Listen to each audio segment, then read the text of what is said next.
Todos que nos assistem. Nós estamos aqui novamente para mais uma webconferência de divulgação da chamada número 17/2014, uma parceria entre o CNPq e a Secretaria de Educação Profissional e Tecnológica do Ministério da Educação, a CETEC. Temos a honra de contar hoje com a presença do secretário, professor Alessio Trindade de Barros. Também é uma honra receber aqui o professor Fabiano Guimarães, que é pró-reitor de Pesquisa e Inovação do Instituto Federal Goiano. E também temos aqui a nossa equipe de apoio da Secretaria, no que concerne o assunto, a pauta da inovação e de desenvolvimento da rede federal. O professor André Araújo está aqui conosco novamente para nos ajudar com esclarecimentos das perguntas que foram encaminhadas por e-mail, também das que recebemos por telefone e etc. Estarão conosco em seguida representantes do CNPq, na mesma forma que aconteceu na webconferência passada. Enfim, está constituído então mais um espaço para nós fazermos a devida divulgação, o esclarecimento de dúvidas e enfatizar então a importância desse edital, dessa chamada pública, no desenvolvimento das competências, no estímulo à formação de competências na área de pesquisa, desenvolvimento e inovação nos institutos federais. Eu queria solicitar ao secretário que fizesse uma mensagem de abertura dessa webconferência. Muito obrigado, secretário. Bom dia a todos, bom dia, Luciano, o Fabiano, o André, colegas dos institutos federais que nos assistem. Queria parabenizar a equipe da CETEC, aqui presente, que se esforça bastante para que essa nossa ação, articulada com o CNPq, esse nosso edital de pesquisa aplicada e extensão tecnológica, seja um sucesso. Essa nossa ação, ela coroa o esforço de muitas pessoas ao longo de muitos anos que lutaram para que nós tivéssemos uma ação conjunta com o CNPq de fomento à pesquisa, mas no modelo dos institutos federais, sem que os nossos professores e técnicos não necessariamente tivessem que concorrer em pé de igualdade com os professores dos núcleos historicamente mais bem estruturados, os professores das universidades federais, nos grandes grupos de pesquisa das universidades federais. Então, esse é um edital feito no formato dos institutos federais, para os professores e técnicos dos institutos federais. Então, isso é um grande ganho. Acho que o CNPq ele está de parabéns, por ter sentido, e acolhido essa necessidade de desenvolvimento dos institutos federais. E sendo um edital específico, ele ataca alguns pontos peculiares, algumas especificidades dos institutos federais. Então, ele é dividido em 4 linhas. Nós temos a primeira linha, que é a linha de pesquisa aplicada, onde os projetos devem atender a uma demanda clara, oriunda do setor produtivo. Isso quer dizer que nós temos, então, que trabalhar mais nas atividades de prospecção de demandas, nas atividades de prospecção de novas oportunidades, nos seminários, com a presença de pessoas do setor produtivo, das organizações sociais, ou seja, nós temos que aumentar esse grau de interação. a articulação com os setores empresariais e com os setores comunitários. A segunda linha de pesquisa, a segunda linha de fomento desse edital vem exatamente propiciar que isso que eu falei que deve ser feito, essa interação com a sociedade, seja feita com fomento. Então, é uma linha de extensão tecnológica, exatamente para permitir que haja, por parte dos institutos federais, transferência de conhecimento para a sociedade, que a gente possa organizar eventos setoriais com pesquisadores dos institutos, das universidades, mas também com representantes, né, dos setores da sociedade, do arranjo produtivo, social e cultural no entorno onde está inserido o Instituto Federal.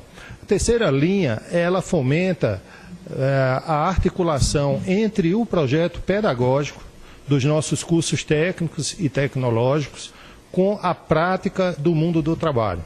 Então, são as Olimpíadas, são os torneios de educação profissional. Nós temos um caso de muito sucesso na nossa rede, que é a Olimpíada Brasileira de Agropecuária, realizada pelo Instituto Federal Sul de Minas Gerais, articulado com a Embrapa e a CETEC, e que ela congrega isso, congrega estudantes de cursos técnicos, tecnológicos, de todo o país, que se encontram, né, para exercitar os seus conhecimentos, tendo em vista atividades profissionais e também científicas e de desenvolvimento tecnológico. E como último ponto, última linha, nós temos a linha de soluções tecnológicas. Isso fomenta que os alunos de cursos técnicos se articulem com os alunos de cursos superiores e façam projetos em que buscam soluções para problemas concretos, comunitários, empresariais ou até problemas institucionais.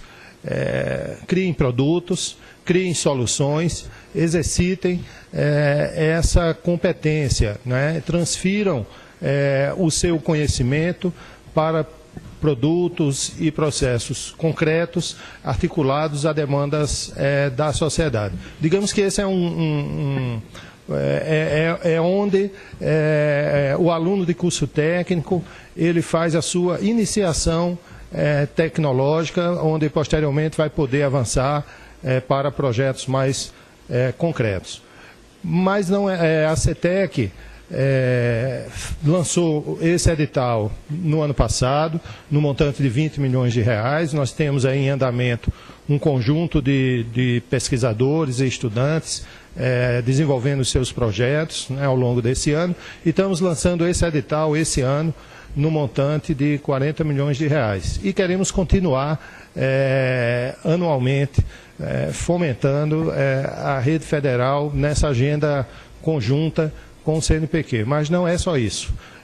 Nós temos a expectativa dessa semana de lançarmos, né, conjuntamente com o CNPq, mais um edital para que professores e técnicos possam fazer uma atividade de capacitação nas Universidades de Ciências Aplicadas da Finlândia, conjuntamente com a CAPES, né, já enviamos professores para uma atividade de estágio nos setores de pesquisa aplicada dos colleges canadenses, e temos uma série de articulações para alavancar essas ações, porque acreditamos que com isso poderemos,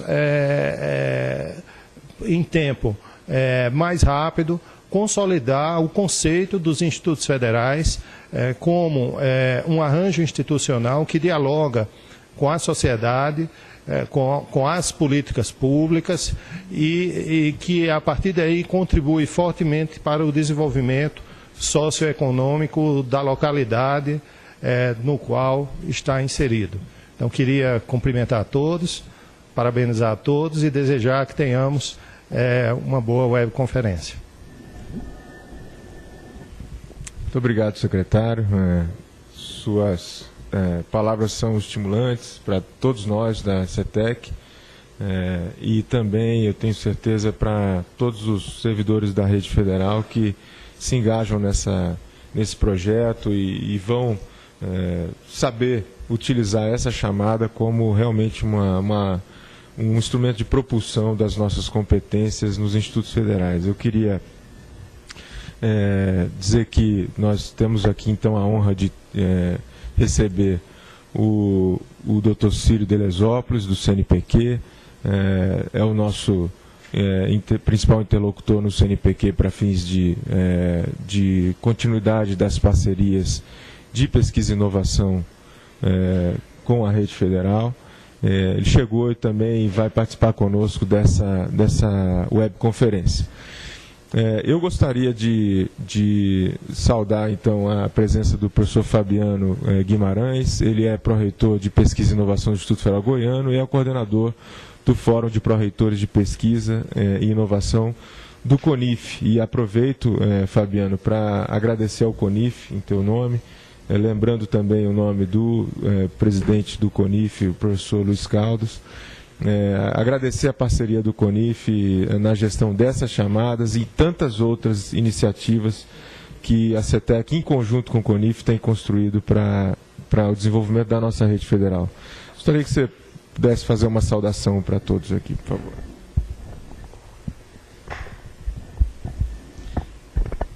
Então, muito bom dia a todos. Eu inicio cumprimentando o nosso secretário, o professor Alessio Trindade, Luciano Toledo, o Círio do CNPq, todos os servidores aqui da CETEC e, de uma forma especial, a todos os servidores de todos os institutos federais que nos assistem nesse momento.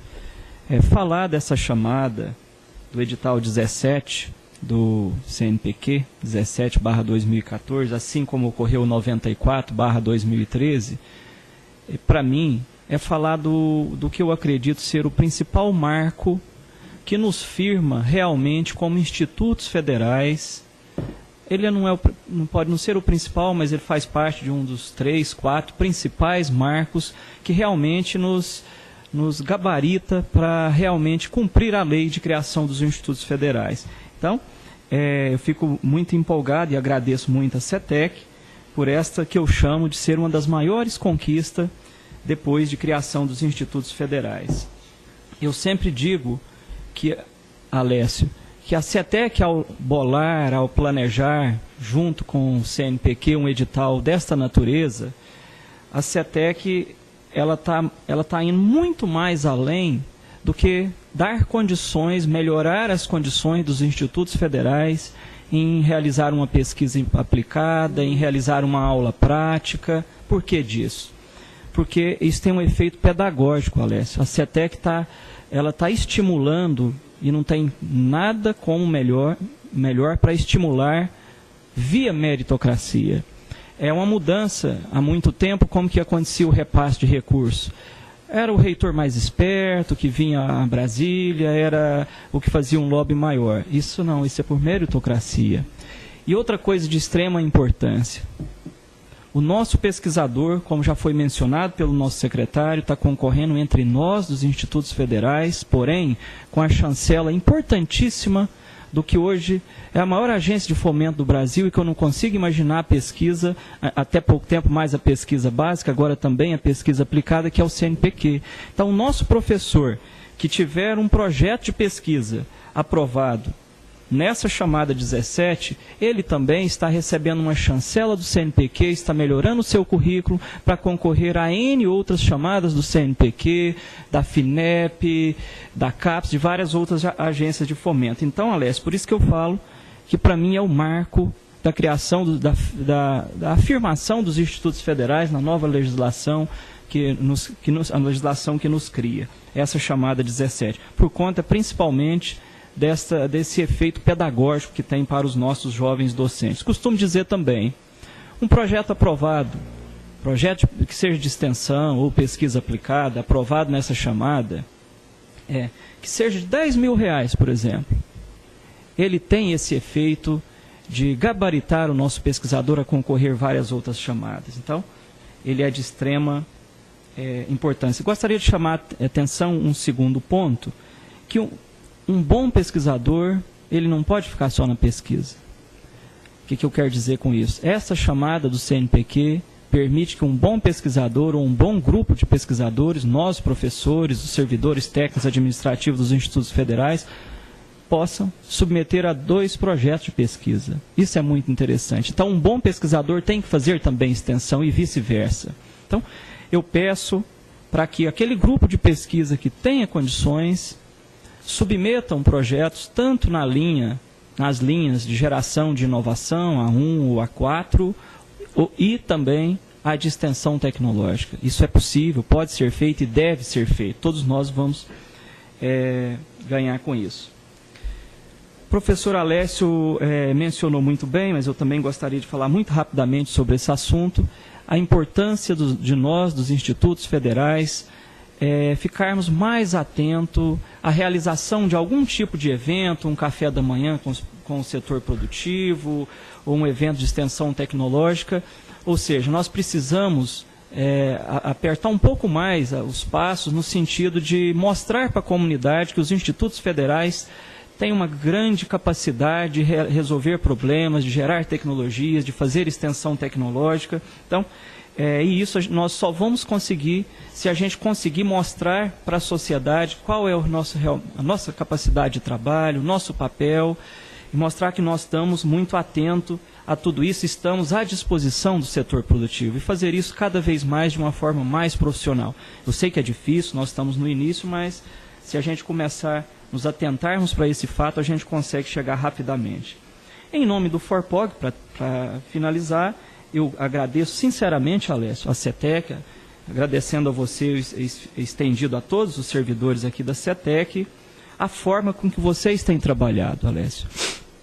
Nós fomos totalmente, que eu digo, Fórum de Pró-Reitores de Pesquisa e Pós-Graduação e Inovação dos Institutos, fomos totalmente atendidos.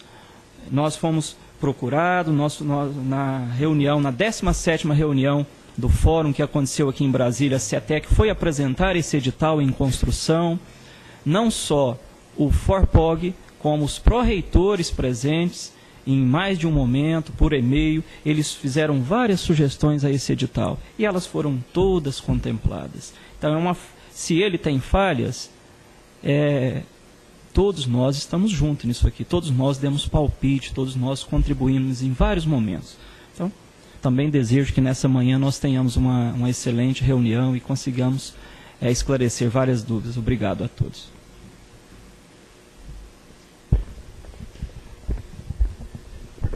Queria agradecer ao Fabiano pelas palavras, ressaltar mais uma vez que a parceria é intensa, profícua e tem futuro. Seja qual for o arranjo institucional, nós estamos sempre contando com os institutos federais, por meio de seus dirigentes, especialmente os reitores e os pró-reitores, nesse caso específico de pesquisa e de extensão, nas ações de desenvolvimento da rede. Para ser mais objetivo, eu queria então deixar à vontade o secretário para seguir a agenda dele. Fabiano, eu gostaria de convidá-lo para permanecer conosco até o fim dessa webconferência. Agradecer mais uma vez o secretário pela presença. Aí eu vou chegar um pouquinho para o lado e pedir para os nossos colegas chegarem um pouquinho para o lado também, para se enquadrarem melhor no visual aí da câmera. Antes de avançar efetivamente, então, para a parte de responder as dúvidas que efetivamente foram enviadas para nós e ainda estamos recebendo aqui, tem aqui o nosso colega, o Mac, que está pilotando o e-mail, recebendo as questões que estão sendo encaminhadas por e-mail nessa manhã, durante a webconferência. Mas antes de iniciar, de fato, essa parte, eu queria também dar a oportunidade ao Dr. Círio de fazer uma fala de abertura em nome do CNPq. E já, mais uma vez, Círio, eu agradeço muito pela parceria do CNPq, sem a qual seria impossível seguir com esse projeto arrojado. E lembrar também o nome do nosso presidente Glaucio Oliva e de toda a equipe que trabalha contigo lá no CNPq. Então, fico à vontade para você fazer a tua fala de abertura também. Obrigado, professor Luciano. Gostaria de também transmitir o agradecimento lá, né, de todo mundo do CNPq, professor Glaucio, a equipe que trabalha com vocês diretamente, Vânia, Otávio, Cimei, tá? E agradecer pela oportunidade de estar com vocês em parceria, né, nessa chamada de extensão. Eu não vou me estender muito, né, para a gente ter mais tempo para as perguntas. Tá? Obrigado a todos, obrigado a participação de quem está aí assistindo a gente. Então, por fim, antes de iniciar, efetivamente, eu vou passar a palavra ao André, que vai conduzir a sessão de perguntas e respostas, mas eu quero também, a exemplo do que o Círio fez, ressaltar o nome de Rejane, Sandra Branchini, Robson, o próprio André, Paulo Leão, o professor Roberto Santos, Rodrigo Fernandes, toda a equipe que trabalha conosco na CETEC, Verônica, Valéria, na área de inovação, a Ingrid que nos acompanha lá, enfim, todas as pessoas que nos ajudam no dia a dia, inclusive nosso amigo, o nosso estagiário, o Amaury. Passo então a palavra para o André, para que ele conduza aqui então as perguntas e respostas da data de hoje. Pessoal, bom dia. As perguntas que vão ser respondidas hoje foram encaminhadas durante a semana e pelo dia de hoje também a gente está recebendo essas perguntas e à medida do possível a gente vai tentando responder, mesmo que ao vivo, né? À medida que chegue os e-mails a gente vai tentando responder, e o e-mail para a recepção dessas dúvidas é NEP, N de núcleo, E de estruturante, P de políticas e de inovação, @mec.gov.br. Então, começando aqui as dúvidas, a resolução das dúvidas, a gente recebeu uma pergunta da Tatiana Soares, do Instituto Federal de Brasília.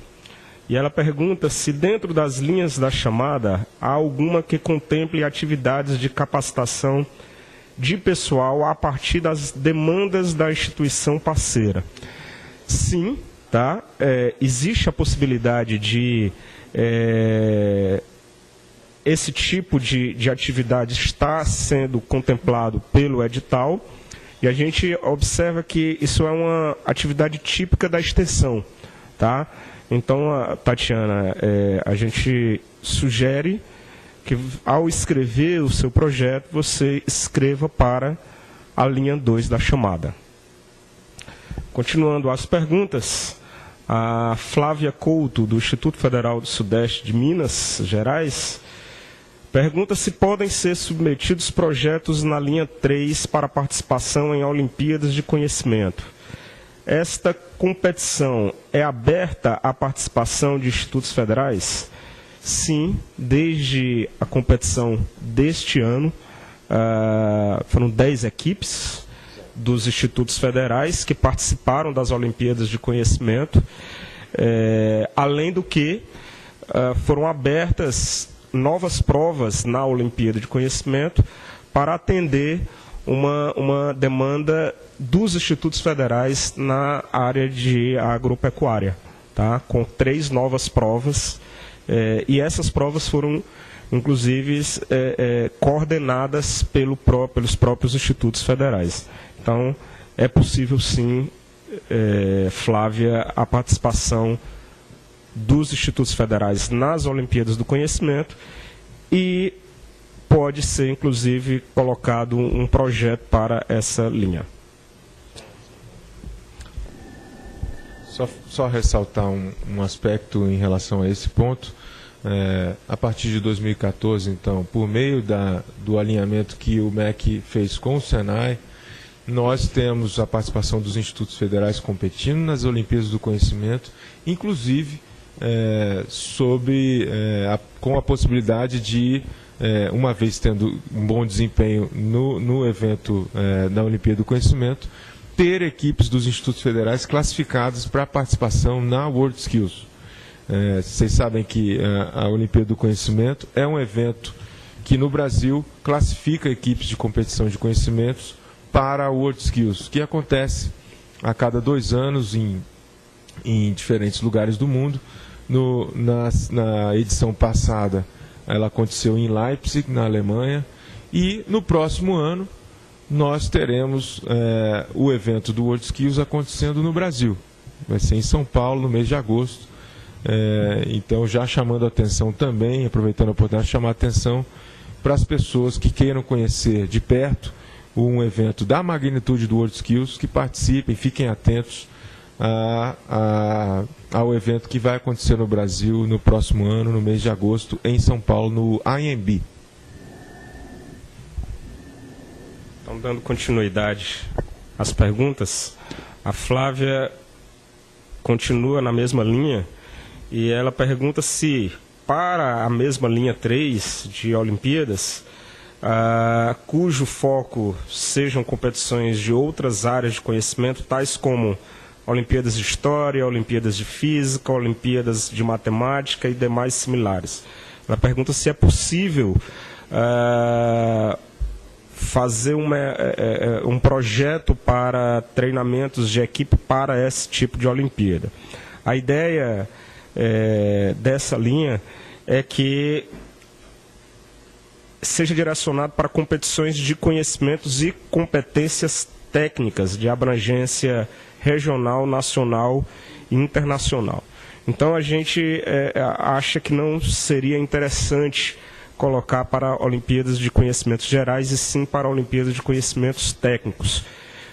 Como, por exemplo, fora as Olimpíadas do Conhecimento, a gente tem as Olimpíadas OBAP, que é uma Olimpíada Brasileira de Conhecimentos Técnicos e Competências na área de agropecuária. Outras competições como Robocop,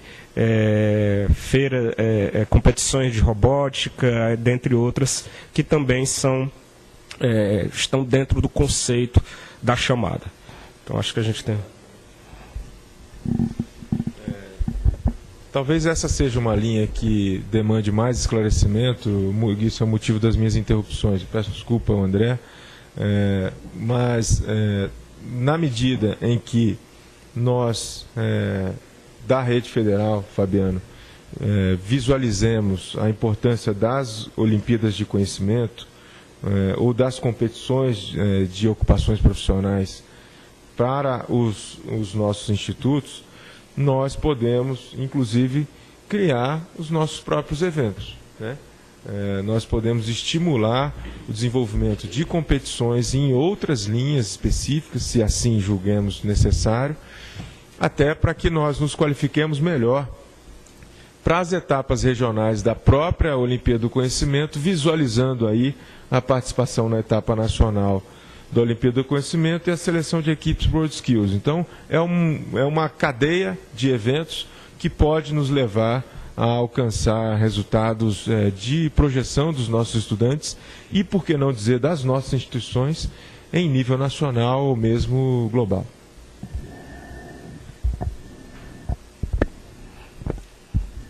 Continuando aqui as perguntas, Alexandre Sestari, do Instituto Federal de São Paulo, pergunta se uma proposta da linha 4 pode ter a participação de alunos de cursos superiores de tecnologia.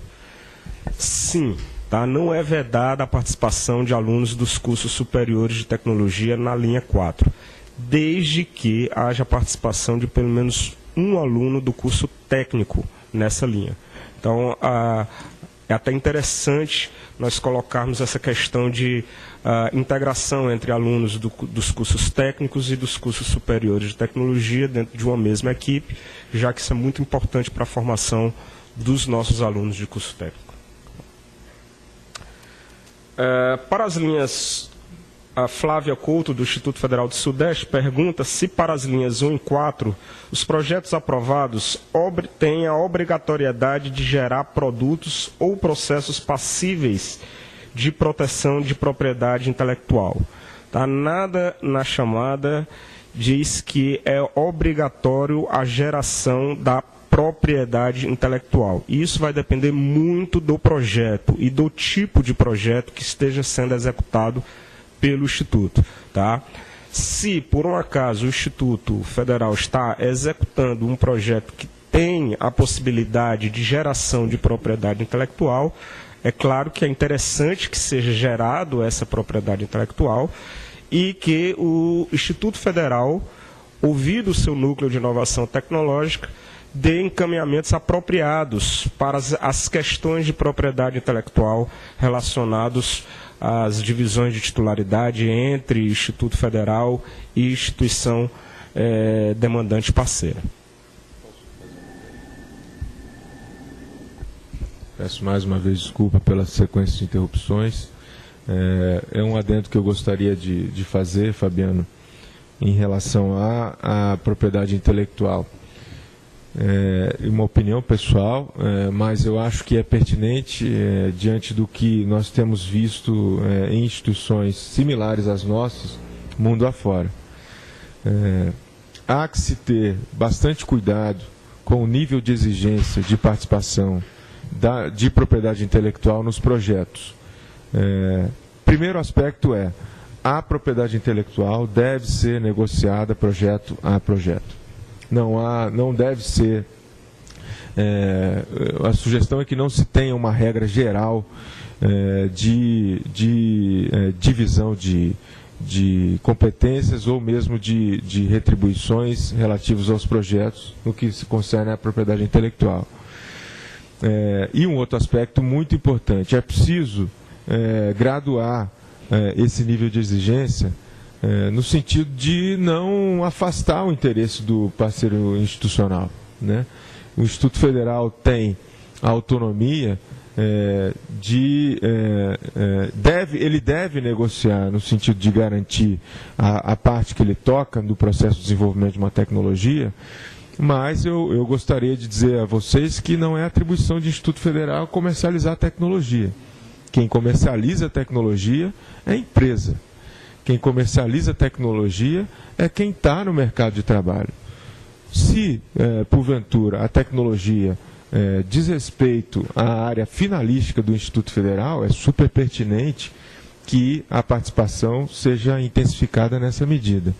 Agora, é preciso ter muito cuidado para que não se coloque o peso de uma propriedade intelectual do retorno de uma propriedade intelectual para o Instituto Federal, uma parceria com um pequeno empresário que está fazendo uma pequena melhoria num processo produtivo. Então, há que se utilizar o bom senso, né, nesse processo, para que não, ao invés de você se projetar como uma instituição capaz de fazer P&D e atender as demandas do setor produtivo, você afasta o setor produtivo da tua instituição, tá certo?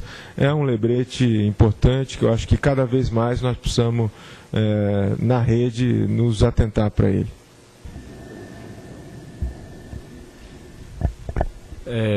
Aproveitando o assunto, tá certo, para os colegas coordenadores de núcleos de inovação tecnológica que estejam assistindo essa webconferência, nós teremos uma webconferência específica para coordenadores de núcleos de inovação tecnológica, onde nós vamos passar algumas informações importantes como essa que o professor Luciano colocou, tá certo, para os coordenadores de núcleos de inovação tecnológica e também de como é que núcleos de inovação tecnológica podem ser atendidos pela chamada 17 CETEC CNPq. Essa webconferência ocorrerá dia 9, às 13 horas, pelo mesmo link que está sendo utilizado agora. Continuando as perguntas, Diego Antônio, da Universidade Federal de Viçosa, pergunta se a chamada 17 aceita a submissão de propostas de escolas técnicas vinculadas às universidades federais. A resposta é sim, essas instituições são elegíveis, conforme o item 2.2.6.1. Alexandre Sestari, do Instituto Federal de São Paulo, pergunta se o aluno participante do projeto pode ser de campus diferente do coordenador. Ele pode executar suas atividades no campus do coordenador? Sim, não há nenhuma restrição quanto à participação de alunos que sejam de campos diferentes do coordenador, e que o aluno ele pode executar sua atividade tanto no campus de origem dele, como no campus do coordenador. A gente não vai exigir que o aluno esteja no campus do coordenador, já que ele pode executar suas atividades no próprio campus e ser orientado pelo coordenador à distância, ou, eventualmente, o coordenador ir no campus desse aluno para colocar as suas atividades. Só lembrando, nesse caso, a necessidade de pactuar isso com os gestores de ambas as unidades, para que você não tenha qualquer problema de comunicação nesse processo de um aluno de uma unidade atuando em outra unidade. É importante ter esse aval dos dirigentes de cada unidade e também do dirigente institucional maior.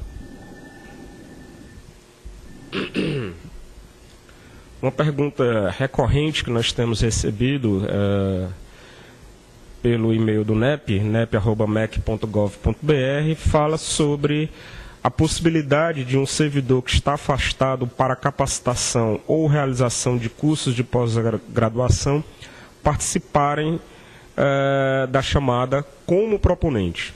Lembrando que a pergunta é a participação desses professores como proponentes, já que se ele for apenas pesquisador não existe nenhum tipo de restrição.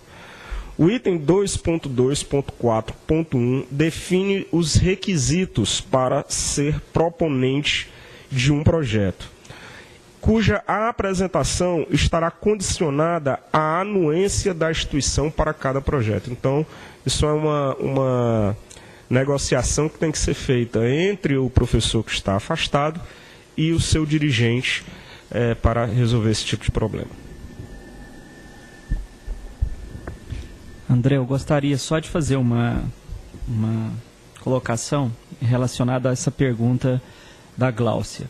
Eu tenho sempre orientado no IF Goiano, e eu acho que isso deve seguir para todos os nossos institutos, nós temos uma grande quantidade ou de técnicos administrativos ou docentes fazendo seus mestrados, seus doutorados, grande parte com pesquisa aplicada. Então, o que nós estamos sugerindo? Que essa dissertação ou essa tese que vai começar ou está aí no início, que ela seja, que esse servidor proponha a execução dessa tese ou dessa dissertação. Com isso, a chance dele fazer um mestrado melhor, um doutorado melhor, são aumentadas, porque vai ter esse aporte financeiro. Então, não deixar de prestar atenção nisso aí. É sempre bom, se possível, que essa tese ou essa dissertação seja submetida a esse edital. Só lembrando que essa questão também foi colocada pelo professor Cícero Calu, do Instituto Federal do Ceará. Então está aí a resposta, né, Cícero? E aproveitando a oportunidade para responder uma pergunta de uma professora da Unifesp, que chegou aqui, Poliana Carvalho Varríquio, dizendo: sou professora universitária da Unifesp, e pergunta se ela é elegível à submissão de chamadas, projeto chamado 17. Então, nesse caso, Poliana, não. A tua universidade teria que ter uma escola técnica vinculada. Se a tua função na universidade é como professora de uma escola técnica vinculada à universidade, seria.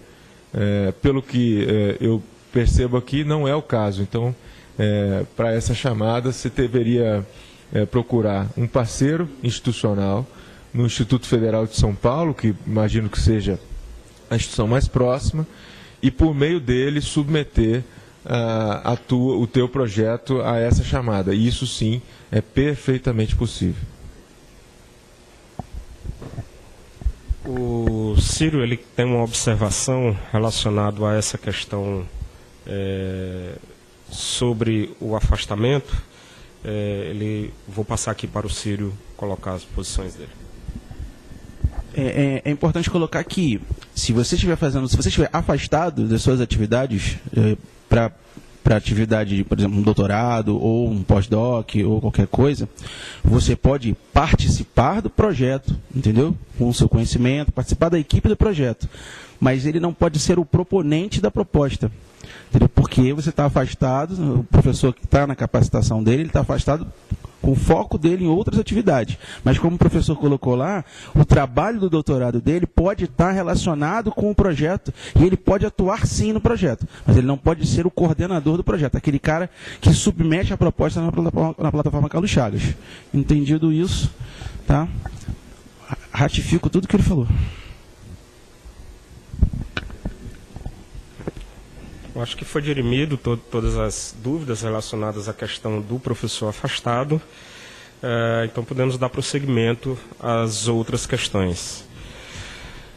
A Tatiana Soares, do Instituto Federal de Brasília, pergunta se qualquer empresa privada pode ser uma instituição parceira demandante, como, por exemplo, uma rede de supermercados. Sim, qualquer empresa pode ser demandante, não importando o seu ramo de atividade, ou o seu tamanho, ou a sua classificação quanto a faturamento, se ela é uma empresa, se é uma microempresa, se é uma empresa de pequeno porte e assim por diante. Desde que sua demanda seja vinculada às áreas temáticas elencadas nos itens 2.1.2. Vale ressaltar que não apenas empresas privadas, empresas públicas também podem ser instituições parceiras demandantes. Nessa mesma linha, João Eduardo Ávila, eu vou passar aqui para o Luciano comentar.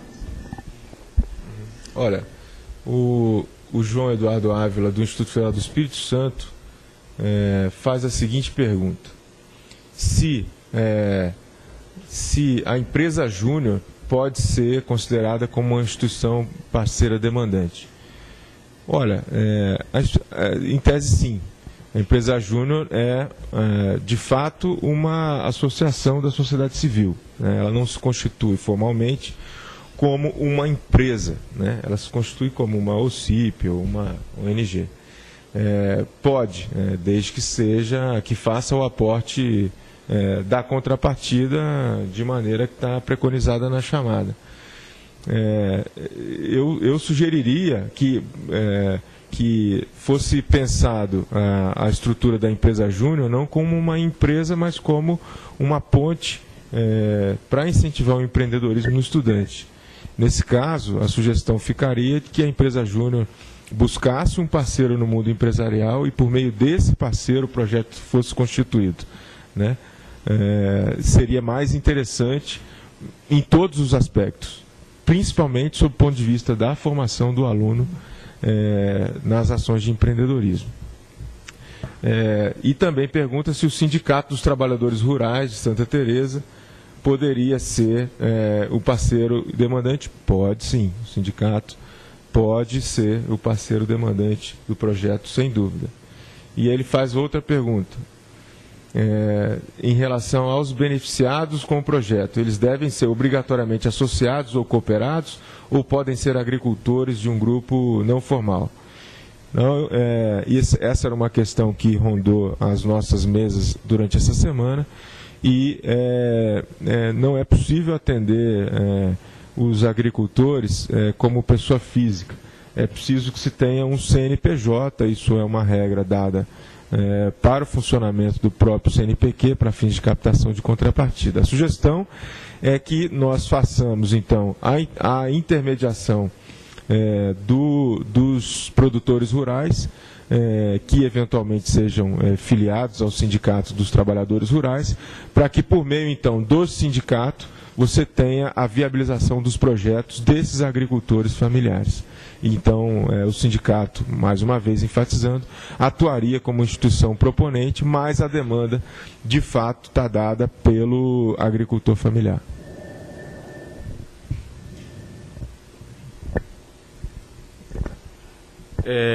Dando prosseguimento, você quer falar? O Ciro quer fazer um comentário aqui.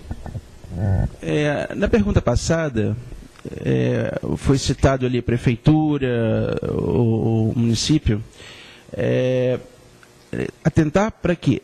Para o seguinte fato: você pode colocar uma prefeitura municipal, né, via a sua Secretaria de Agricultura, como colaboradora, tá? Ela não pode ser executora lá para o CNPq. Tá? Então, ela pode, a prefeitura ou a secretaria, ela pode ser uma parceira demandante, ela pode ser uma colaboradora normal, tá? Mas ela não pode ser executora no projeto. Isso é muito importante, tá bom? Porque envolve repasse de recurso de capital e custeio de instituição federal para a execução sempre cabe ao Instituto Federal, tá?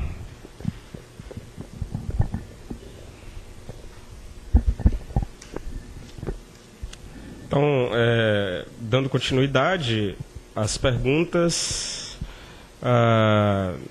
não foi identificado de onde surgiu a pergunta, mas a pergunta é se uma universidade estrangeira pode ser uma instituição colaboradora do projeto. Sim, desde que ela não seja uma instituição parceira demandante, tá? Porque o item 2.2.7.3 da chamada, ela veda a participação de instituições de ensino superior como instituições parceiras demandantes. Uma outra pergunta sem identificação. A carta de anuência é necessária para todas as linhas ou só quando houver demandante? A chamada ela exige a carta de anuência assinada pelo reitor ou representante legal da instituição executora para todas as linhas. Então, nas linhas 1 e 2, onde exige a obrigatoriedade da participação da instituição parceira demandante, essa carta de anuência deve ser assinada pelo representante legal do Instituto Federal e pelo representante legal da instituição parceira demandante. Nas linhas 3 e 4, a carta de anuência é obrigada com a anuência do reitor ou do representante legal do Instituto Federal. A Tatiana Soares, do Instituto Federal de Brasília, ela fez uma pergunta que acredito que já tenha sido colocado na pergunta anterior, onde foi comentado se após o projeto aprovado é necessário algum acordo ou convênio entre a instituição proponente e a instituição parceira demandante. Isso vai ficar a cargo do Instituto Federal algum tipo de convênio mais formal, até porque a formalidade ou o acordo está dentro da carta de anuência assinado pelo Instituto Federal e pela instituição parceira demandante. Se o Instituto Federal quiser, além da carta de anuência, fechar um convênio com essa instituição parceira demandante, ele o pode fazer, mas não é obrigatoriedade da chamada.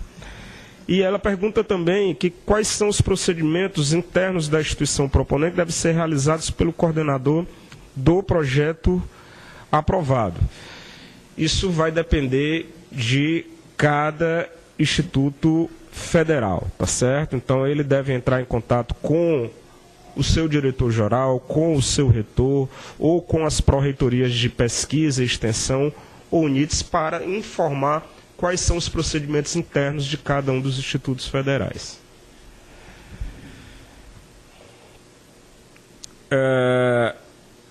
No item 14, uma pergunta do Roberto Matos, do Instituto Federal de Santa Catarina. Ele pergunta se existe a possibilidade de se prever hora homem ou hora máquina como contrapartidas da instituição parceira demandante. A chamada não veda esse tipo de contrapartida. Entretanto, elas não serão computadas como válidas para fins de comprovação do percentual mínimo das instituições parceiras demandantes, ou seja, aqueles 10%. Então, segundo a chamada, apenas itens de custeio e capital são válidos como contrapartida.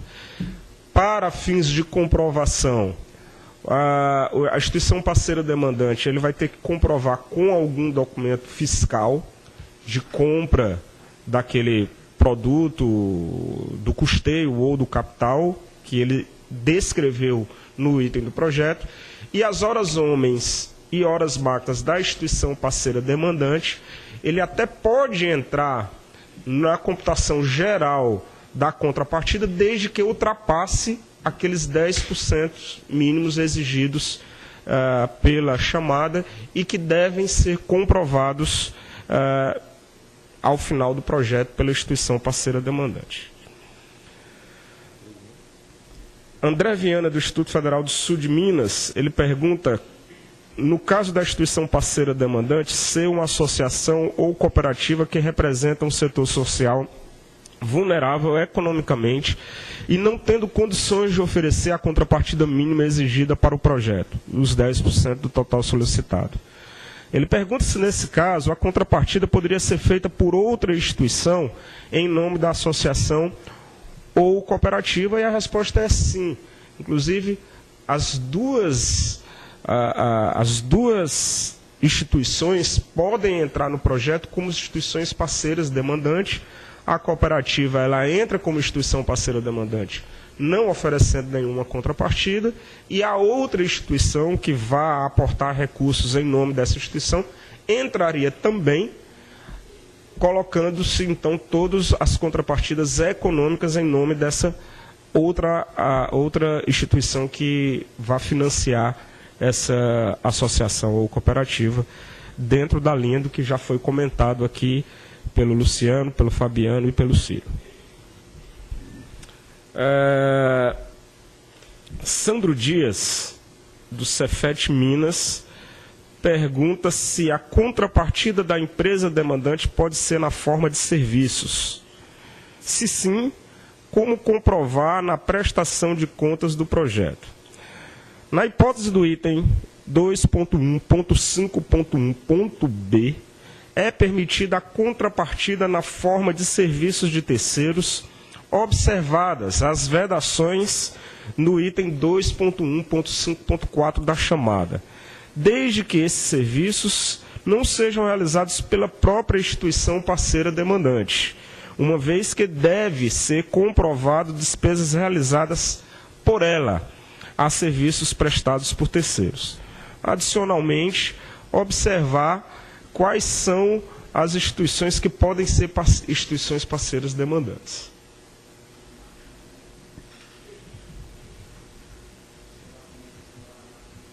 Sim, e observar também as questões da hora homem e hora máquina, que já foram respondidas anteriormente pela...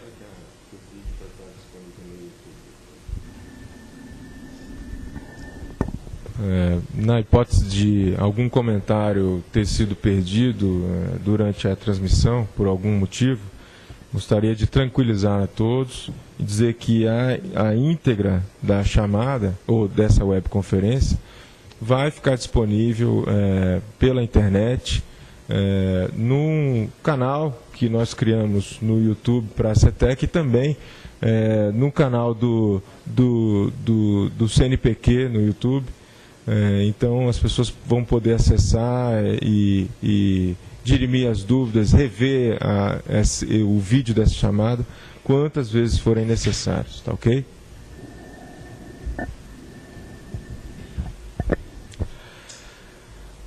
A pergunta agora é do Edivaldo Aparecido, do Instituto Federal do Sul de Minas. Ele pergunta, na hipótese de deslocamento de equipe para a realização de visitas técnicas de campo, se ele pode computar o combustível para tal como item financiável. E ele pergunta de que modo isso seria possível. A resposta é sim, ele pode computar o combustível como um dos itens financiáveis para a chamada, tá?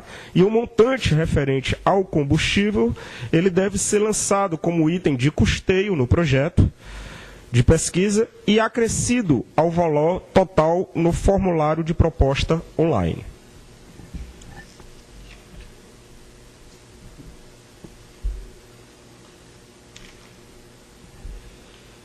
A Larissa, a gente não identificou de que instituto ela pergunta referente aos itens financiáveis de custeio, onde ela diz que o subitem C do item 2.1.5.1 traz a seguinte redação: despesas acessórias especialmente as de importação e as de instalações necessárias ao adequado funcionamento dos equipamentos. Ela pergunta se, para a finalidade de fornecer as instalações necessárias, é possível prever gastos com aluguel. O entendimento nosso é de que aluguel é caracterizado como despesa de rotina e ele é vedado pelo item 2.1.5.4.b. Essas despesas de instalações necessárias normalmente são quando você compra um equipamento e precisa de deslocamento de uma equipe para realizar uma obra civil para poder instalar o equipamento, ou uma instalação elétrica, etc. e tal. É nesse sentido que se traz essas instalações necessárias ao adequado funcionamento do equipamento. O Tiago Holanda e a Cláudia Helena, o Tiago Holanda do Instituto Federal do Espírito Santo e a Cláudia Helena do Instituto Federal de Minas Gerais, pergunta se, para fins de aquisição de bens e equipamentos de pesquisa, é exigido a apresentação de cotação de preço em estabelecimentos distintos, ou único orçamento é suficiente para a aquisição. É interessante a gente lembrar que, para a escrita do projeto, não é necessário a apresentação de cotação de preços, apenas para fins de prestação de contas. E a cotação é desejável, sim, para itens ordinários, mas não é disposição obrigatória da RN 012 de 2012, que versa sobre os recursos financeiros concedidos pelo CNPq e a sua prestação de contas. Então, essa é a orientação dada pelo CNPq. Se o Ciro quiser comentar alguma coisa.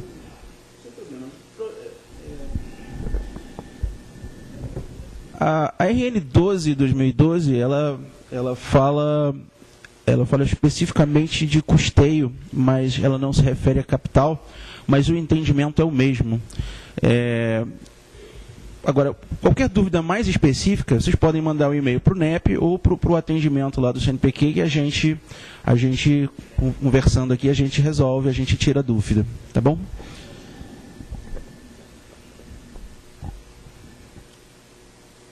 A Larissa também pergunta quais são os valores de bolsas descritos no item 2.1.5.3.1.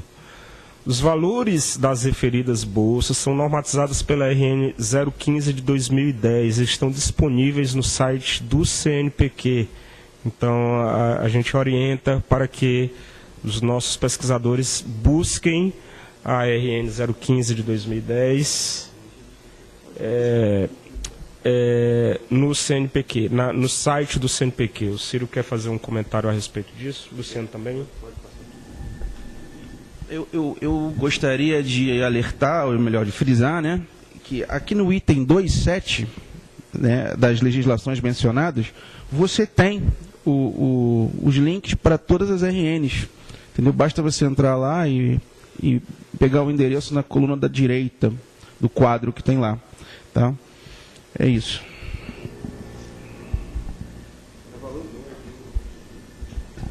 Você não quer comentar? Eu apenas gostaria de informar que mais no final da tarde nós vamos colocar no grupo Forpog todas essas tabelas. Então, vocês procurem o pró-reitor de pesquisa e pós-graduação da sua instituição, que ele vai repassar para vocês, apesar de de ter como achar na página. Obrigado, Fernando.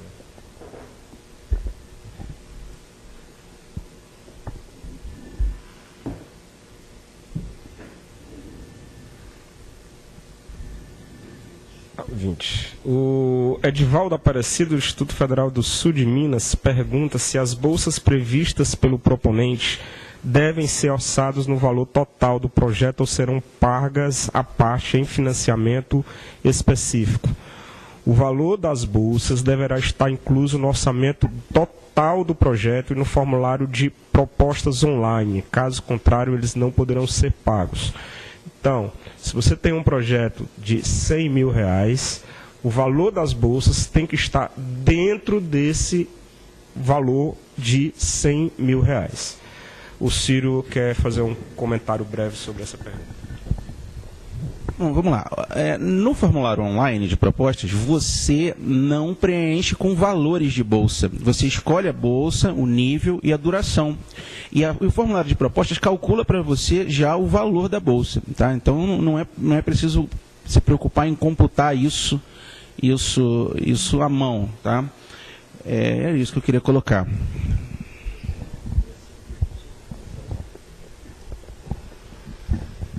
Ainda nessa questão de bolsas, eu só gostaria de lembrar o seguinte: os projetos 24 meses.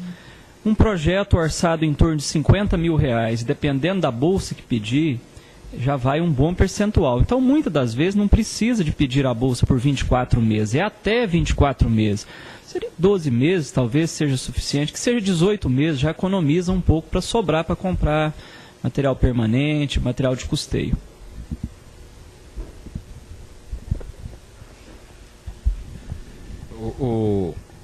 Foi importante o que o Fabiano acabou de falar, porque muitas das vezes a questão das bolsas pode inviabilizar economicamente o projeto.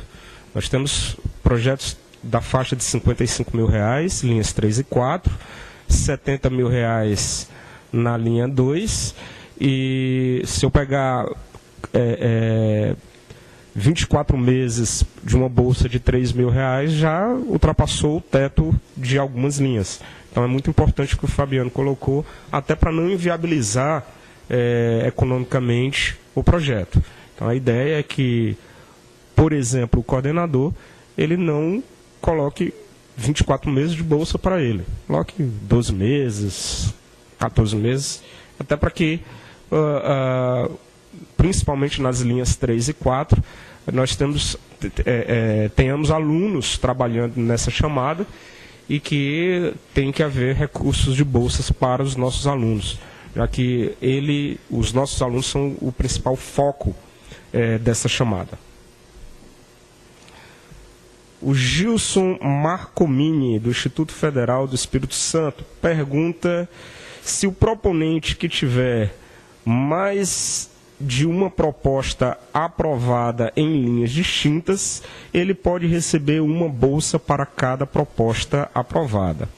Ou se ele vai receber apenas uma única bolsa para coordenar todos os projetos. Essa questão é uma questão mais de ordem técnica do CNPq, se o Ciro quiser comentar depois, tá certo? Mas o CNPq ele não vai permitir o acúmulo de bolsas. Então, o pesquisador ele pode até estar coordenando 4 projetos, ele vai receber bolsa por um projeto, e os outros 3 projetos que ele é coordenador, ele vai orientar, coordenar, mas sem a percepção de bolsas. Se o Ciro quiser comentar aqui. Se ele tentar se indicar para outra bolsa, o que vai acontecer é que a Carlos Chagas vai bloquear. Entendeu? Ela vai cruzar a informação na base de dados e não vai permitir que você se indique para outra bolsa. Tá? Isso. Olha, mais um comentário interessante aqui do professor. Exatamente. Você pode dividir esses períodos de bolsa entre os projetos. Tá? Então, assim, para não ficar com uma conta muito pesada em um dos projetos, você pode colocar alguns meses por um, alguns meses por outro e o restante e por aí vai.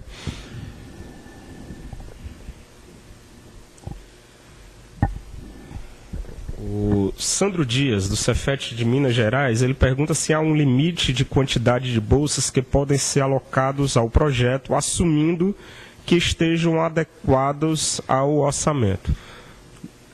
Não há limite, tá certo, quanto à quantidade de bolsas. Entretanto, o comitê avaliador ele vai analisar a pertinência da solicitação e avaliar a sua execuibilidade. Então, isso o comitê julgador, você pediu 10 bolsas para alunos, por exemplo. O comitê avalia que esse projeto poderia ser executado com apenas 5 bolsas, por exemplo, e o comitê ele orienta que sejam aprovadas apenas 5 bolsas, ao invés de 10, como exemplo de uma questão relacionada a essa pergunta do Sandro.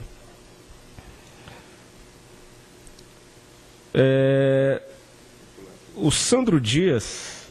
Quer pular essa? Só 24. O Sandro Dias, ele tem uma pergunta interessante, é uma pergunta que, apesar de já ter sido respondida na webconf passada, é uma pergunta recorrente. Ele fala o seguinte: considerando que ocorra a redução da bolsa do coordenador a 60%, conforme a RN 015 de 2010, como podem ser gastos os 40% restantes não utilizados? A partir de que momento esse recurso pode ser utilizado? A gente vai fazer o seguinte, vamos fazer aqui um exercício rápido de como é que a gente poderia colocar o uso das bolsas. Considerando que uma bolsa DTI-B de aproximadamente R$3.000 para o coordenador do projeto. O projeto ele dura 24 meses. Vamos supor que o professor não vai utilizar os 24 meses de bolsa, conforme, inclusive, a orientação que foi dada aqui pelo Fabiano, pelo Ciro e pelo Luciano. Vamos supor que ele utilize 14 meses de bolsa. Então, ele vai pegar os 3.000 vezes 14, o valor integral do recurso é de R$42.000. Entretanto, devido à característica da RN 015 de 2010, o pesquisador só vai receber desse montante 25.200. Então, ao final de durante esses 14 meses, o recurso de R$42.000 está alocado para o pesquisador. E ele não pode utilizar esse recurso de R$42.000 para outra finalidade, mesmo que ele não esteja recebendo esse valor integral. Ao final dos 14 meses, o pesquisador ele vai retornar como saldo do projeto R$16.800. Tá certo?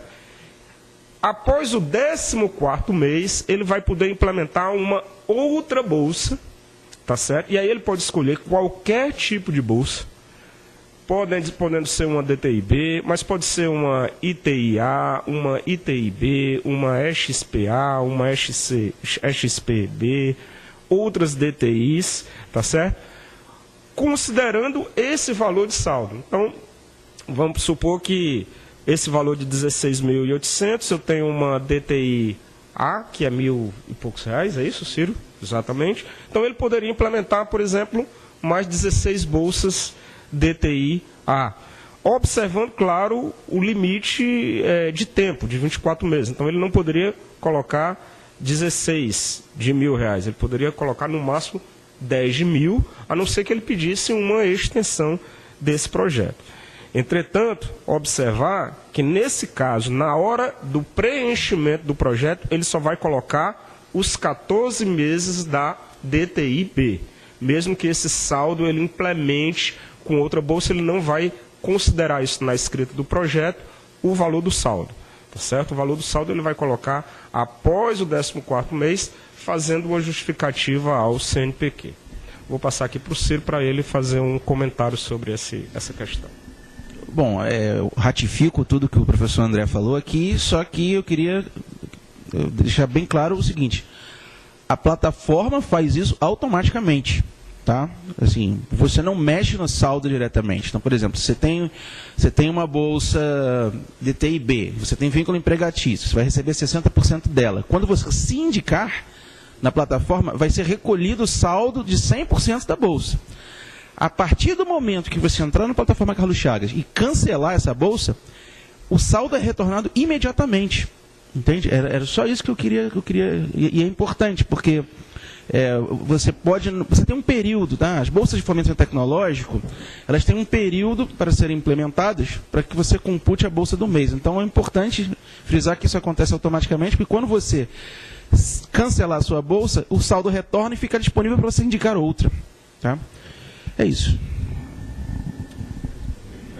Eu vou deixar com o Círio aqui para ele responder a próxima pergunta do Mauro Dias, do Instituto Federal do Espírito Santo. 24, né? Aqui, o professor Mauro Dias fez a seguinte pergunta: ao final do projeto, a instituição proponente pode doar equipamentos adquiridos por ela com recursos oriundos da chamada à instituição parceira demandante? A instituição parceira demandante, não, ela é doado à instituição de execução do projeto. Tá? E esse termo de doação tem que ser providenciado junto ao CNPq. Tá?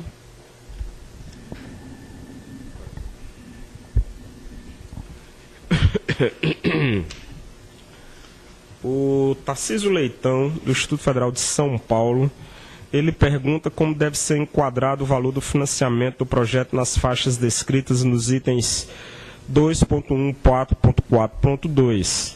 Se somente o valor do financiamento a ser solicitado para o CNPq ou mesmo o acrescido da contrapartida da instituição parceira demandante. Para fins de alcançar os valores limites de cada faixa, de cada linha, nós devemos considerar apenas os valores requisitados ao CNPq. Vamos supor, a linha 1, faixa até R$100 mil. Você solicita até R$100 mil ao CNPq e os 10% da contrapartida eles ficam fora desse valor solicitado. Então o projeto nesse caso seria de no mínimo R$110 mil. Seriam os R$100 mil solicitados ao CNPq e os R$10 mil de contrapartida da instituição parceira demandante.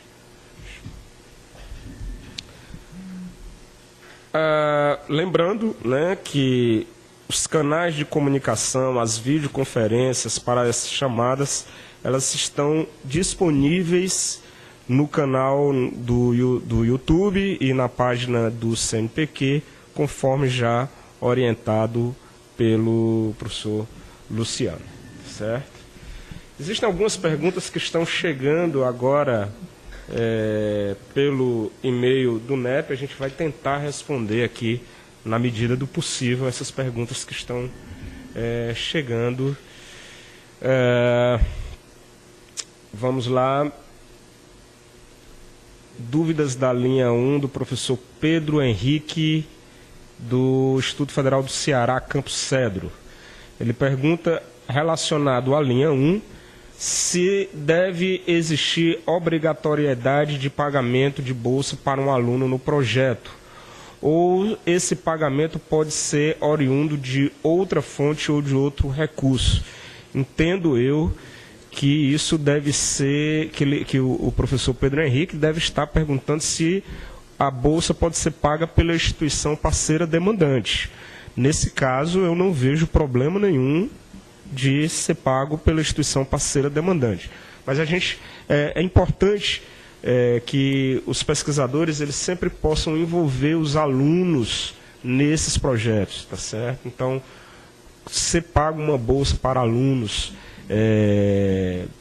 na chamada é importante, inclusive como caráter de avaliação dessa proposta.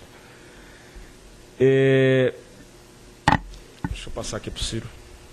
Eu acredito que o professor, quando ele pergunta qual a quantidade mínima obrigatória para o pagamento de bolsa para o coordenador do projeto, a quantidade de meses pode ser menor do que a duração do projeto, o professor já respondeu essa. Tá? E provavelmente esses mínimos, ele está reportando a chamada 94, que foi a outra, a gente estabeleceu proporções. Tá?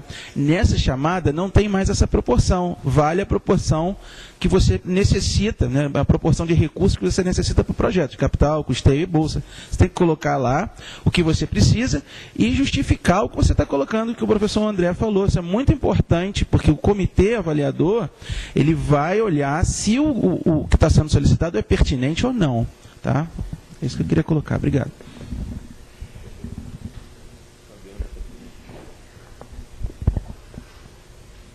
Na verdade, o que eu gostaria de até provocar, e se eu tiver muito correto, o Ciro e o André podem falar melhor. Então, um proponente, um professor, um servidor, pode mandar um projeto sem pedir bolsa nenhuma. Porque isso vai acontecer em muitas instituições, algumas instituições está tendo uma grande quantidade de bolsas, às vezes até sobra bolsa. Ele pode optar aqui no projeto por pedir só material de envolver os alunos dos cursos técnico, tecnólogo, graduação, mestrado, mas ele vai contar, ele já tem bolsas para isso. Pode, né? Estou certo? Sim, professor, está certo. Está certo, mas eu gostaria... Sim, professor, está certo, mas eu gostaria de enfatizar aqui, tá? Nos critérios de julgamento, no seu item G, se você não colocar aluno do curso técnico participando, você vai, ou seja, se não colocar, se não solicitar bolsas, ou não colocar no projeto, por exemplo, a instituição parceira demandante está dando algumas bolsas, ou se não ficar caracterizada, a nota no item G vai baixar a nota do projeto. Tá? Não tem limite, como o professor bem observou, mas a intenção, a ideia é colocar os alunos do curso participando das iniciativas de vocês. Tá? É isso.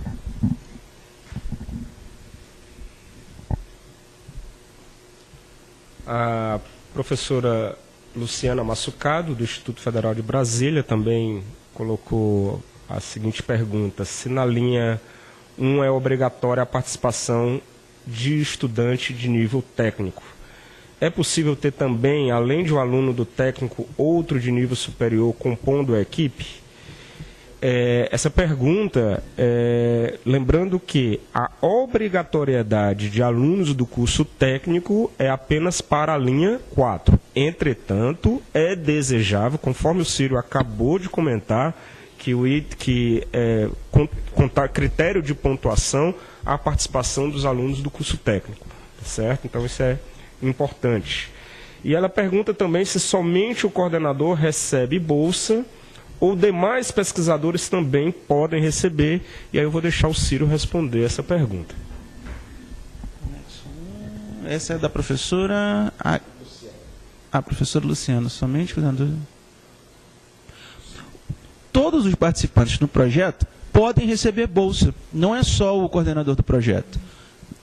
Não só os que fizerem parte da equipe no momento, né, da submissão, como também outros que não estiverem listados lá, porque o projeto, você não necessariamente você pode ter o professor à disposição, né, naquele momento, e você pode encontrar um outro profissional com um currículo bom que te garanta uma boa execução do projeto. Então você vai poder colocar outro também. Não precisa só ser os profissionais que você listar no projeto, não. Tá? Chegando também uma pergunta agora da professora Agna Rita, do Instituto Federal Goiano, do campus Rio Verde. Ela pergunta se, de acordo com o anexo 1, os projetos da linha 1 e 4 devem indicar pesquisa patentária. Toda pesquisa deve gerar obrigatoriamente uma patente? Como um projeto envolvendo serviço e informação seria inserido em patente? Então, a questão de se os projetos devem gerar a obrigatoriedade da patente ou não foi respondido, tá certo? A resposta é não, tá? Entretanto, é desejável, só que existem casos, como o que a professora colocou, que é impossível a gente colocar descrever uma patente para isso. A questão da pesquisa patentária é apenas para caracterizar a originalidade da sua proposta, certo? Então, isso vai ser um item de avaliação, o critério de originalidade, e a melhor maneira de você descrever a originalidade é fazer uma pesquisa patentária. Para isso existem sites específicos para isso, www.inpi.br. Você consegue, então, gratuitamente fazer uma pesquisa por palavras-chave, por outras questões aí. Professor Oscar Mariano, do Instituto Federal da Paraíba. Se as contrapartidas da instituição proponente, o que é que pode ser realizado como contrapartida? Salário dos pesquisadores, laboratórios, máquinas. A instituição proponente, ela não necessita de contrapartida para o projeto. Apenas a instituição parceira demandante. Então não é necessário o pesquisador, se preocupar com as questões relacionadas às contrapartidas das instituições parceiras demandantes. A pergunta agora é da professora Flávia Rubac, do Instituto Sudeste de Minas, tá certo? Ela pergunta primeiro se a geração da propriedade intelectual, a empresa e o instituto são cotitulares e se o CNPq também é cotitular. O CNPq não exige a titularidade das patentes conforme a RN 13, só confirmar a RN, o Ciro está olhando, mas ela não exige a cotitularidade, ele não exige a titularidade da patente, o CNPq. Quanto à questão das cotitularidades entre empresa e instituto, também já foi comentado aqui pelo Luciano, que isso é uma negociação feita entre o instituto e a empresa, ouvido o núcleo de inovação tecnológica, mas, conforme o professor Luciano colocou, ressaltar que essas questões de propriedade intelectual, elas não devem ser impeditivas para a aproximação do Instituto Federal e do setor produtivo. O Ciro está me falando aqui que as questões da propriedade intelectual do CNPq estão descritas pela RN 13 de 2008. Também foi dito hoje que se a prefeitura pode ser instituição demandante. Assim pergunto, prefeitura ou polícia militar podem ser demandantes?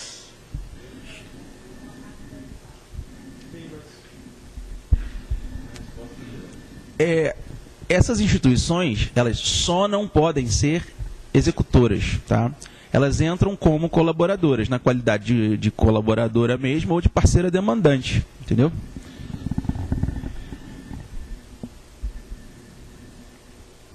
Professor Romualdo Rubens, do Instituto Federal do Paraná.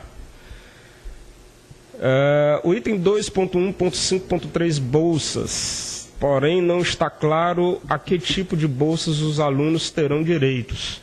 Na RN 15 de 2010, fica claro os tipos de bolsas que estão sujeitos à percepção de cada um dos integrantes da equipe, e lá explica o perfil de cada bolsa, né? A RN 15 de 2010, e as bolsas são DTI, EXP, ATP, ITI e ADC. Estão no item 2.1.5.3.1 e na RN 15 de 2010 está claro quais são as características de cada um desse tipo de bolsa. Então tem lá ITI para alunos do curso técnico ou para alunos dos cursos que tenham tido o ensino médio completo e assim por diante. Então acho que isso fica claro no item 2.1.5.3.1 e na RN 015 de 2010.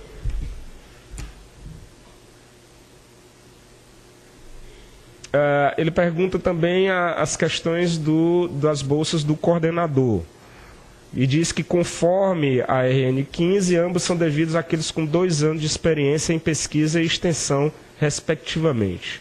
O pedido de uma das modalidades de bolsa é automático ou o que acontece quando o coordenador não preenche tais requisitos? Vou deixar aqui o Ciro responder essa pergunta. Bom, boa pergunta, muito boa pergunta. Não basta só anexar o seu projeto de pesquisa na plataforma Carlos Chagas. Você tem que fazer com que os valores constantes lá, e no caso das bolsas especificamente, o número de bolsas constantes no seu projeto esteja no formulário online preenchido. Se você não coloca lá, a gente não consegue pagar. Mesmo que no projeto anexo você tenha colocado. Mas o valor, o número, numericamente, lá o sistema vai entender que aquele seu projeto corresponde àquele X se você tiver preenchido na plataforma, no formulário de proposta online. Se não preencher, não adianta. Tá? Não adianta. O comitê julgador, ele não pode colocar lá os recursos que você não colocou. Então, ele não pode fazer um preenchimento. entendeu? E aí isso vai penalizar o projeto na avaliação, tá? Mais alguma? A gente vai fazer aqui uma última pergunta, a gente já está com o tempo quase se esgotando, e a professora Ana Jacinta, do Instituto Federal do Rio Grande do Norte, pergunta sobre a linha 4, a obrigatoriedade do curso técnico inclui apenas alunos dos cursos técnicos do ensino integrado ou aqueles alunos que cursam apenas o curso técnico ou PROEJA contemplam esse requisito? Quero deixar para o professor Luciano responder. Alunos de cursos técnicos podem participar da linha 4, não importando qual é o tipo de oferta que se está tratando aqui. Entretanto, cabe a ressalva de que o valor da bolsa ele muda se o aluno não tem o ensino médio completo, ou seja, muito provavelmente o aluno de curso técnico integrado não concluiu o ensino médio, está em processo de conclusão. Nesse caso, o valor da bolsa, se eu não estiver enganado, ele cai de 400 para 160 reais. Ele cai para ele cai para 240 reais. Ele cai para 240 reais, tá ok? Então é preciso ter o ensino médio completo, ou seja, alunos do curso técnico subsequente, né, vão receber o valor integral da bolsa ITI, R$ 400 reais. Aqueles que são alunos de curso técnico integrado, portanto, se eventualmente não tiverem concluído o curso técnico, o ensino médio, vão receber o valor menor da bolsa, R$ 240 reais. Ok?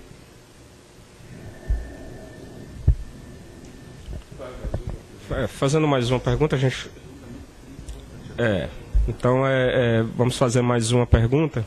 Ainda temos tempo. Dentro dos itens financiáveis, as bolsas podem ser pagas a servidores docentes ou administrativos que participaram do projeto? O Ciro já respondeu essa pergunta. Sim, tá certo. Vai ser avaliado pelo CNPq. E ele pergunta o seguinte: em relação à carga horária desse servidor, o projeto tendo relação com a atividade fim da instituição, poderá ser realizado dentro da jornada de trabalho? Isso é uma questão que vai depender muito de uma regulamentação interna do seu Instituto Federal. E aí a gente orienta que você busque a Pró-Reitoria de Pesquisa para se informar as questões relacionadas a carga horária, a esforço de docência ou alguma coisa do tipo, para dirimir tais dúvidas, né? Só lembrando que quem fez essa pergunta foi o Wesley Pereira da Silva, do Instituto Federal do Espírito Santo. Continuando com a pergunta, o Ciro quer fazer um comentário sobre isso. Bom, vamos lá. Você submeteu a proposta na plataforma Carlos Chagas, depois do julgamento a proposta foi recomendada, o CNPq aprovou, foi divulgado pelo MEC o resultado, e agora você tem que voltar a essa mesma plataforma para, vamos supor, você já assinou o termo lá com o CNPq, você tem que voltar à plataforma para indicar um bolsista. Sobre essas perguntas que você fez, isso que o professor André falou, ele tem que ser colocado na Carlos Chagas. Não adianta mandar um e-mail para a gente depois, falando, olha, eu queria indicar determinado profissional, assim, assim, assim, assado, eu quero saber se pode. Não adianta. Quando você, não é para fazer assim, quando você vai indicar o bolsista na plataforma Carlos Chagas, você tem os locais apropriados para que você coloque a justificativa e os objetivos. Dentro dessa justificativa, você tem que colocar isso que o professor André acabou de falar. Tem que colocar se a carga horária, qual a carga horária que ele vai alocar para a execução das tarefas que vão ser o objetivo da bolsa dele, se o Instituto permite ou não permite. Se isso não for feito, a sua solicitação pode ser indeferida pela área técnica do CNPq, entendeu? Então, é muito importante colocar essas informações que o professor André colocou aqui, tá? É isso. Bom, estamos aqui 10h29, 10h30, ou seja, cumprimos o nosso cronograma estabelecido de 1h30 de webconferência. Muitas questões foram esclarecidas, questões enviadas previamente ao longo da semana, por e-mail, e também questões que chegaram no momento da webconferência. Restam algumas questões que vão ser compiladas e somadas às demais questões que foram enviadas ao longo da semana, para que nós tenhamos essas questões respondidas na próxima webconferência, que vai acontecer. Vou pedir uma cola aqui para o Mark, que dia? Dia 9 é com os NITs, é específica para os NITs, e a próxima, dia 14 de outubro, certo? Então, no dia 14 de outubro, que horas? Eu não tenho horário aqui, eu acho que às 14 horas, nós vamos confirmar isso por meio dos pró-reitores, né? Por meio dos pró-reitores nós vamos divulgar o horário, então vai ficar provavelmente no dia 14, acho até que é mais tarde, né, Círio? No fim do dia, umas 18 horas, nós vamos confirmar esse horário, eu peço desculpas pela confusão, e agradeço a atenção e a paciência de todos. Convido todos a estimularem cada vez mais a participação da comunidade acadêmica nessa chamada. Façam, além da divulgação interna no Instituto, a divulgação externa. Essa chamada ela não é feita somente para os institutos federais, ela é feita para atender demandas de instituições externas aos institutos. Então, atentem-se a esse aspecto, procurem seus parceiros, suas instituições parceiras, e estimulem a participação dos seus estudantes. Em última análise, é preciso deixar claro que nós somos instituições educacionais, formamos profissionais para o mundo do trabalho, e esses projetos vinculados a essas chamadas têm o objetivo maior de formar pessoas, né? De formar técnicos e tecnólogos, pessoas que vão para o mundo do trabalho com competências que vão para além do conjunto de disciplinas que elas estão cursando no Instituto. Vão ter o diferencial de ter participado de um projeto que atende uma demanda do mundo real. E isso é muito importante para a formação do profissional. Agradeço mais uma vez a participação do CNPq, agradeço também ao André Araújo, que é a pessoa que nos conduziu a discussão. Agradeço ao Robson, que trabalhou intensamente na formulação, na compilação das questões, na proposição de respostas adequadas, né? Agradeço muito, Fabiana, a tua participação. Está desde já convidado a participar da próxima webconferência. Leve o nosso abraço aos pró-reitores, amigos pró-reitores, e diga que nós contamos com vocês, com todos vocês, para ampliação do efeito dessa chamada pública na nossa rede federal. Agradecer a Regiane também pelo apoio, ao MAC pelo apoio também na recepção das perguntas, e nos vemos em breve aí no dia 9 com os coordenadores dos NITs, a equipe dos NITs, e no dia 14 com todas as pessoas que quiserem nos assistir e dirimir as últimas dúvidas aí para a apresentação dos projetos de chamada. Lembrando que o nosso prazo final de submissão de projetos é no dia 23 de outubro. Aproveitando, não haverá prorrogação desse prazo, né? Não haverá prorrogação desse prazo. Então, muito obrigado.